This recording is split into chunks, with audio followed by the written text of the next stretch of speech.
হরে কৃষ্ণ। সকলকে আবারও কৃষ্ণ প্রীতি শুভেচ্ছা জানিয়ে আপনাদেরকে আমাদের ধারাবাহিক শ্রীমদ্ ভাগবত গীতার ক্লাসে আপনাদেরকে স্বাগতম জানাচ্ছি। আজ আমরা শ্রীমদ্ ভাগবত গীতার অন্তর্গত অষ্টম অধ্যায়ের 18 নম্বর শ্লোক নিয়ে আলোচনা করব। তো আপনারা সকলের সাথে থাকবেন।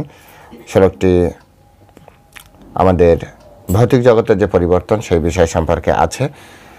তো চলুন শুরু করি। শুরুতে ছোট্ট একটা অনুরোধ, যারা চ্যানেলের প্রথমে এসেছেন অবশ্যই চ্যানেলটি সাবস্ক্রাইব করবেন এবং ভিডিওটি ভালো লাগলে আপনাদের আত্মীয় স্বজন বন্ধু বান্ধব সকলের কাছে ভিডিওটি শেয়ার করবেন। তো চলুন শুরু করি।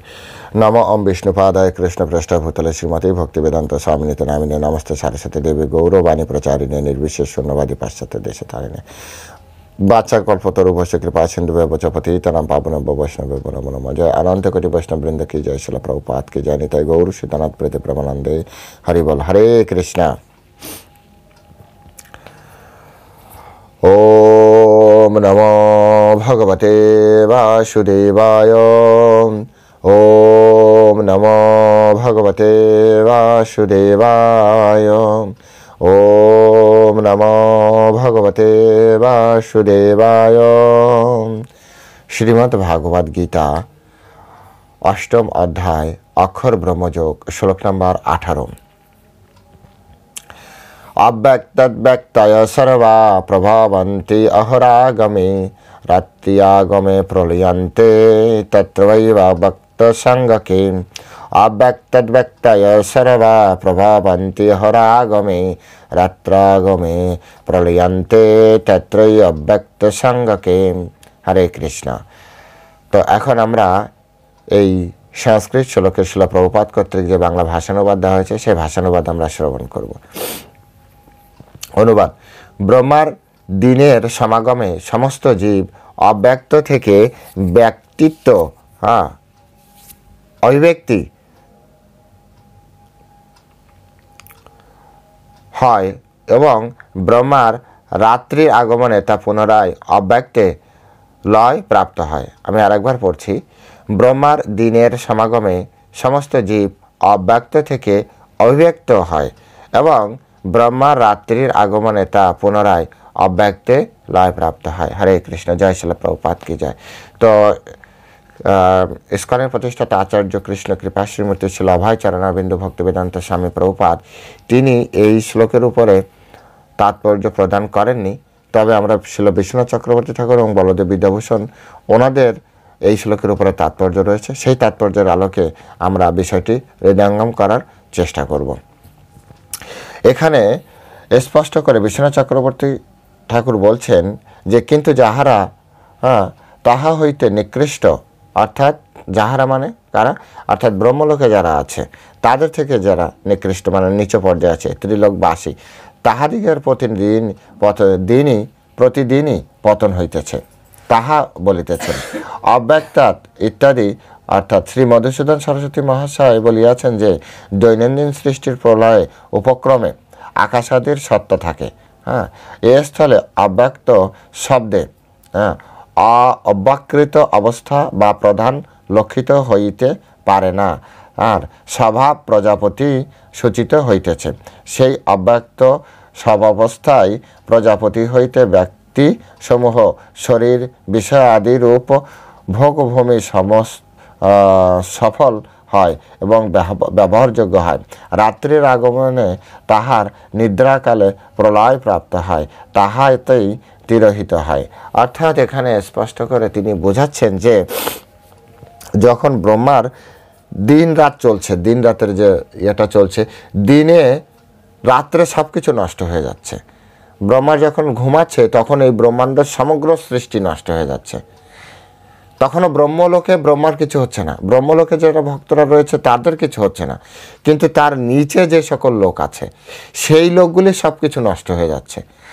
অর্থাৎ দেবলোকে নষ্ট হয়ে যাচ্ছে, তারপরে যারা অন্যান্য লোকে যারা রয়েছে তপলোক জনলোক এইসব লোকে যারা রয়েছে এইসবগুলো নষ্ট হয়ে যাচ্ছে। তো তপলোকে তপস্বীরা কি নষ্ট হয়ে যাচ্ছে না, এদের ভিতরে যারা আবার একটু হাই কোয়ালিটি তারা কিন্তু তপ বা জপ তপস্যার ফলে তারা জানতে পারে, তাদেরকে আগে থেকে মেসেজ দেওয়া হচ্ছে যে এখন কিন্তু এই ব্রহ্মাণ্ড ধ্বংস, মানে ধ্বংস নয় ঠিক, এখন হচ্ছে যেটাকে বলা হয় যে খণ্ড প্রলয় যেটাকে বলা হয়, যে এখন কিন্তু প্রলয় হবে। হ্যাঁ, ভগবান ব্রহ্মা ঘুমাতে যাবে, তো এখন সবাই ব্রহ্মলোকে, তো ওখান থেকে যার যেমন ক্ষমতা রয়েছে তারা তাদের যোগ বলে তারা ওই লোক ত্যাগ করে ব্রহ্মলোকে চলে যাচ্ছে, এবং সেই ব্রহ্মলোকে যে তারা অবস্থান করছে। আর নিচের ব্রহ্মলোকের নিচে যে যত লোক আছে তা সব নষ্ট হয়ে যাচ্ছে, সমস্ত লোক নষ্ট হয়ে যাচ্ছে।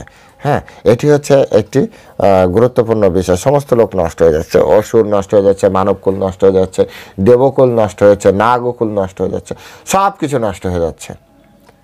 শুধু একেবারে খুব যারা ব্রহ্মার সৃষ্ট হলেও যারা ব্রহ্মার অত্যন্ত প্রিয় সোল, যারা সেই মুনি ঋষি যারা আছেন, তারাই শুধুমাত্র ব্রহ্মলোকে যে চুপচাপ বসে থাকে।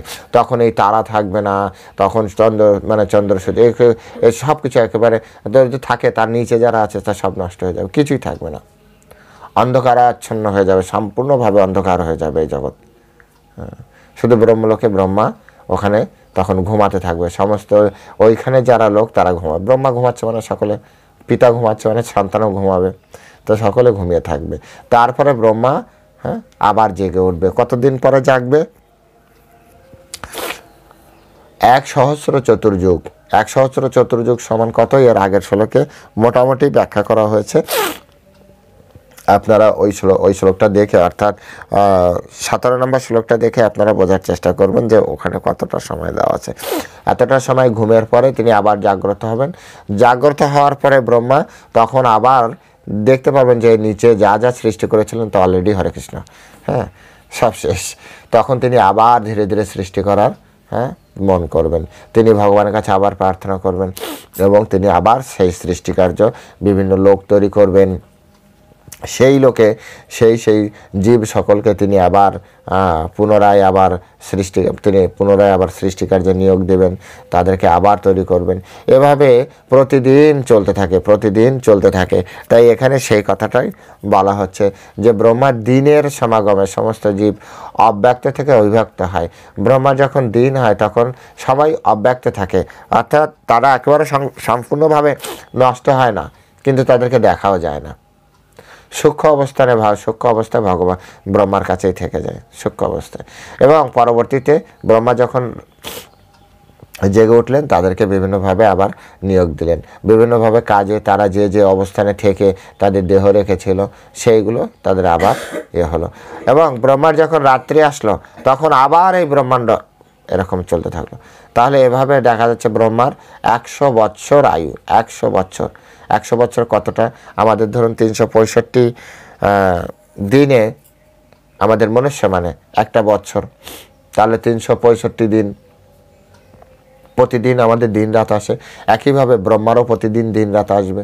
এভাবে ব্রহ্মার আয়ু হচ্ছে 100 বছর। তাহলে চিন্তা করুন এই ব্রহ্মাণ্ডে কতবার ধ্বংস হবে, কতবার সৃষ্টি হবে? 365 গুণ 100, এতবার শুধুমাত্র মানে আপনার কল্পে শুধু সব ধ্বংস হয়ে যাবে, আবার সব সৃষ্টি করতে হবে। তাহলে ব্রহ্মার ধৈর্য কত চিন্তা করুন। সব বাড়ি গাড়ি এত কিছু তৈরি করার পরও সব একদম ধ্বংস হয়ে যাবে, সমস্ত জীব নষ্ট হয়ে যাবে, আবার ব্রহ্মাকে কষ্ট করে তৈরি করতে হবে। সেই জন্য পিতামহ ব্রহ্মা। তো এখানে সেই জিনিসটা খুব সুন্দরভাবে তিনি বোঝাচ্ছেন যে বলদেব বিদ্যাভূষণ একই কথাই প্রায় বলেছেন, যে বলদেব বিদ্যাভূষণ বলছেন যে সকল লোক কিন্তু তাহা হইতে অর্বাচীন অধম হইয়া ত্রিলোকের মধ্যে আছে, তাহাদের ব্রহ্মার দিবসেই পতন হইয়া থাকে, ইহাই এখানে বলা হইতেছে অব্যক্ত আদি ইতি।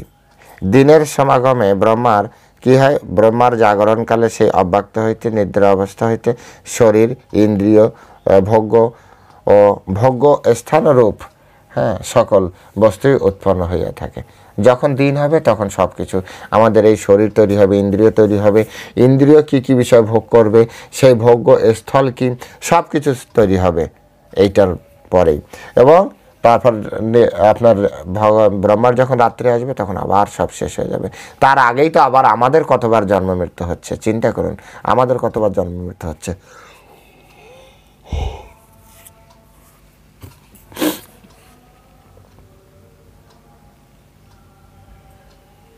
তো এটি হচ্ছে এই শ্লোকের মূল আলোচ্য বিষয়, যে এখানে ব্রহ্মার দিনে সমস্ত জীব সৃষ্টি হচ্ছে, ব্রহ্মার রাত্রিতে সমস্ত জীব নষ্ট হয়ে যাচ্ছে।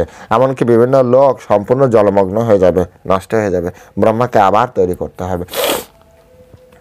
হরে কৃষ্ণ। আজ এ পর্যন্তই। সকলে ভালো থাকবেন। জয় শিল প্রভুপাদ কি জয়।